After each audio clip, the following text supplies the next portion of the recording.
Hello, hello. Pagigisingin nyo nga ako para kasing nanaginip ako eh. Ayan, parang masaya lang ano, sobra kasi dahil dito no, mag-harvest na naman ako ng aking mustard spinach.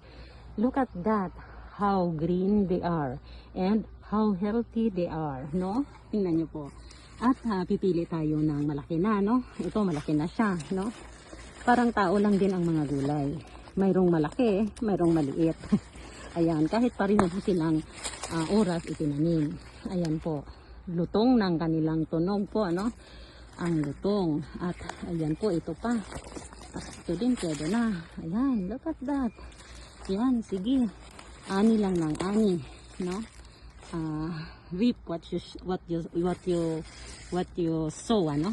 At tama ba yun? English ko, nag-English pa kasi. Ayan, sumabit tuloy. Thank you for watching. Bye.